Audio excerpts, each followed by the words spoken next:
의약품 전문 회사 HLB의 항암제 임상 결과 허위 공시 논란으로 어제에 이어서 오늘도 제약바이오 섹터가 주가가 약세를 보이고 있습니다. HLB 이슈가 전체 시장에 미치고 있는 영향 그리고 앞으로 미칠 영향들을 지금부터 살펴보겠습니다.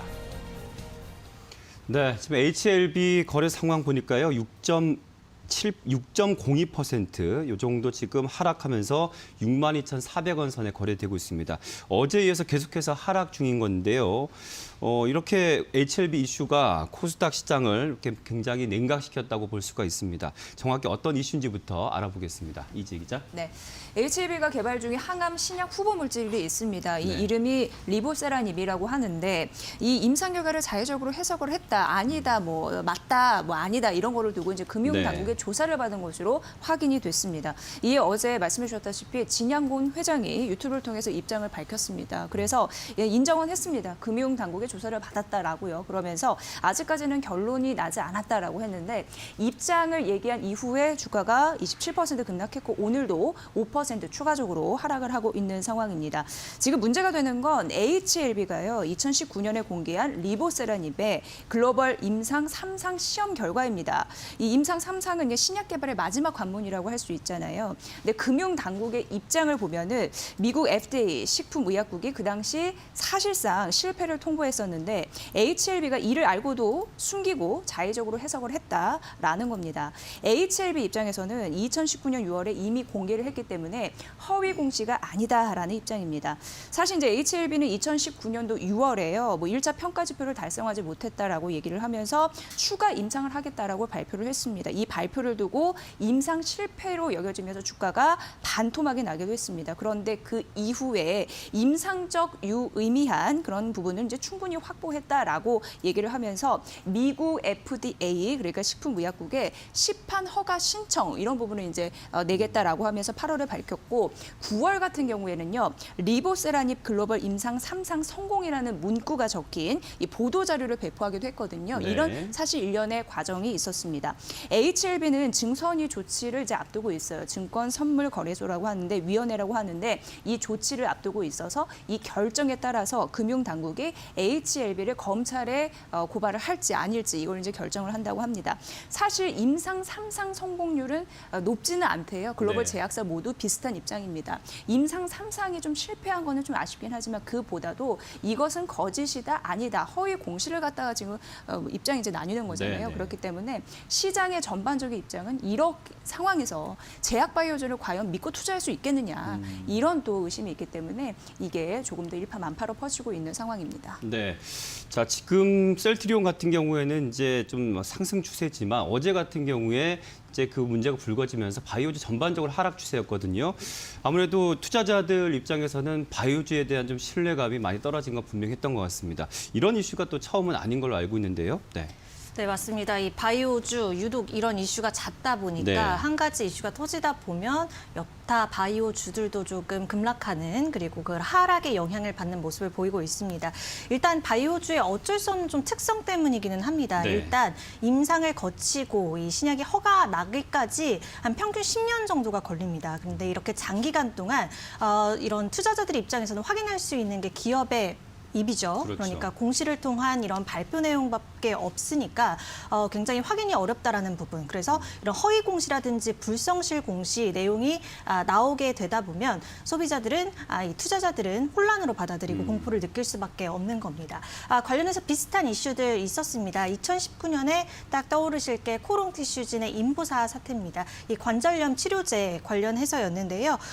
이때 인보사 결국 판매 중지가 됐었고요. 국내에서. 뭐 아시다시피 코오롱 티슈지는 현재도 거래 정지 상태, 관련주들도 당시 급락하는 모습을 보였었습니다.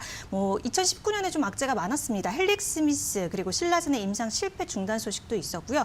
조금 더 거슬러 올라가 보면 2015년에 내추럴앤도텍의 백수호 사태도 떠오르실 겁니다. 건강식품에 이 백수호 원료를 진짜 사용했느냐 아니냐 이거를 가지고 결국엔 투자자들이 정말 실적이나 공시도 이젠 못 믿겠다 이렇게 되면서 이런 불성실 공시를 하다 보면 제약바이오에 기업에 대한 이런 신뢰성 논란이 다시금 불거지고 또 투자자들은 혼란을 느낄 수밖에 없는 상황이 되는 거죠. 네.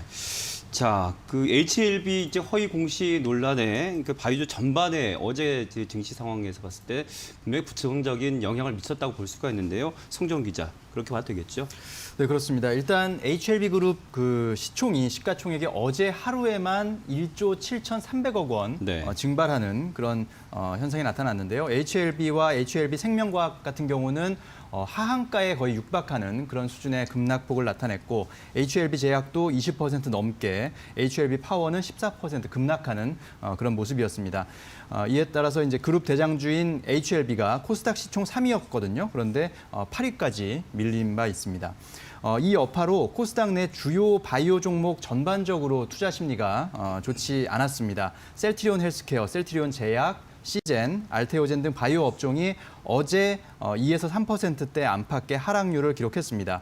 오늘도 바이오 섹터 전반적으로 이런 영향들이 좀 미치는 그런 모습이었는데요. 다만 오후 들어서는 조금 윗방향으로 네. 방향을 바꾼 그런 종목들이 좀 나타나고 있습니다. 셀트리온, 삼형제나 이런 대표주들은 조금 상승 반전하는 그런 모습들이 나타나고 있습니다. 네. HLB 같은 경우는 오늘 오전에 이제 반등하는 모습이 나타났다가 또 오후 들어서 다시 약세로 돌아서는 네. 그런 좀 상반되는 흐름들이 나타나고 있습니다. 네.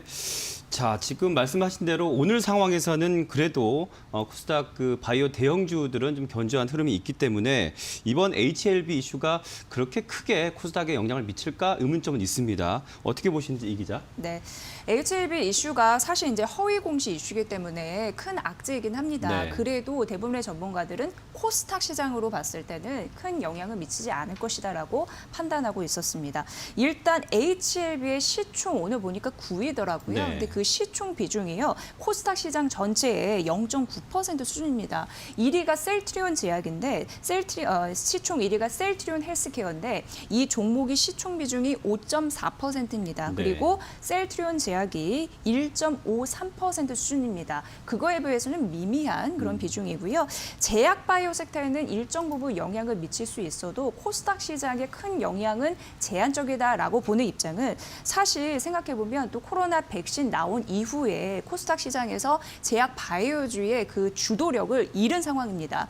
지금 그렇다면 코스닥 시장의 주도주는 어떤 섹터냐? 대부분 아시겠지만 코스피 시장에서도 뭐 비슷한 흐름들이 나타나지만 뭐 반도체나 그리고 전기차, 4차 산업 관련주 이런 부분이 코스닥 시장을 주도하는 그런 섹터로 영향을 미치고 있기 때문에 뭐 그런 흐름으로 봤을 때 코스닥 시장에 미치는 영향은 좀 제한적일 것이다라는 부분이고요. 일례로 오늘 시장도 그걸 말해주고 있는 듯합니다. 네. 코스피 시장 대비 코스닥 시장이 조금 더 강한 상황이고, 코스닥 시장만을 두고 봤을 때 업종별로 봤을 때요, 제약 바이오 업종이 그렇게 밀리진 않거든요. 네. 예, 그러니까 그 비율로 따지면 약보합권에서 거래되고 있기 때문에 그런 부분이 좀 반영이 되지 않았나 심리를 읽을 수가 있었습니다. 네. 예.